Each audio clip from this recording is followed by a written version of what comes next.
Hello, I'm Otis Corbitt, and today I want to share a word about starting over as I comment on Genesis chapter 9, verses 20 through 23. This passage tells us, Noah began to be a man of the soil, and he planted a vineyard. He drank of the wine and became drunk and lay uncovered in his tent.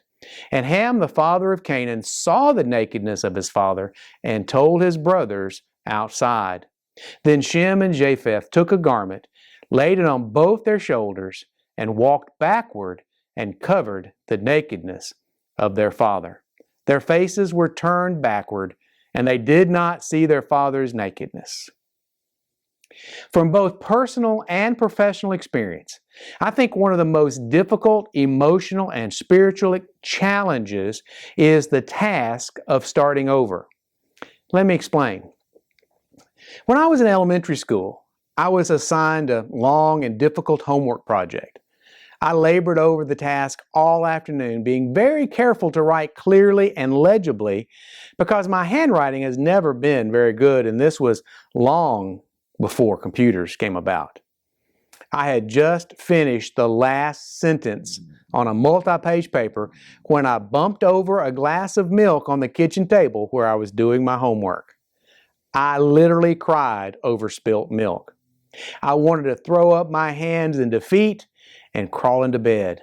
But my mother made me sit back down and copy the spoiled pages onto new sheets of paper.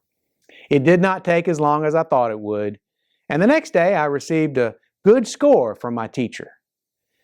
I was so glad that my mom made me buckle down and start over, but at that moment, the moment that I was staring in disbelief and dismay at the spilled milk and the spoiled document, I wasn't happy at all. I just wanted to quit. Interestingly, I was in good company when I didn't want to start all over again. In Genesis 9, Noah got stressed out about starting all over also. Now, Noah, of course, had just saved humanity and the animal kingdom from destruction by the flood. And so he had a lot more reason to be stressed out than I was. But we can still see what was happening in his life. Now, before the flood, and before God used him in a work of mighty salvation, we see no indication that Noah drank or used any intoxicating substance. After the flood, however, with the world he knew destroyed, and with the task of rebuilding ever present in his life, he drank of the wine and became drunk and lay uncovered in his tent. Noah tried to drink his fears, cares, and troubles away. Of course, when he sobered up the next day, his troubles were still there, and they had actually multiplied because he had resorted to alcohol to self-medicate and to dull his anxiety. Now that the COVID-19 restrictions we have been under for the last year have been reduced, our churches need to rebuild their ministries. This is much harder than starting from the beginning. It is less exciting and more stressful. And yet rebuild we must. Although we have had to cancel many meetings and restructure many ministries in the past year, the Great Commission has not been canceled, and God has not restructured the way the gospel works.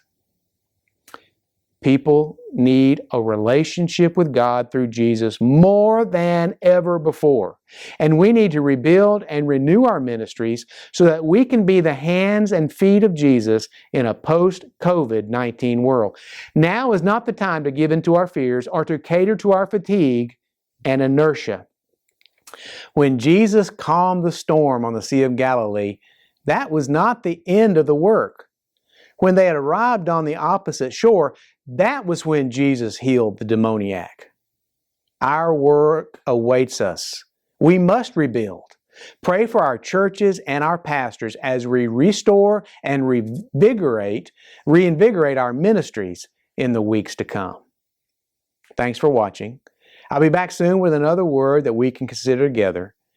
Every blessing. I'm Otis Corbitt.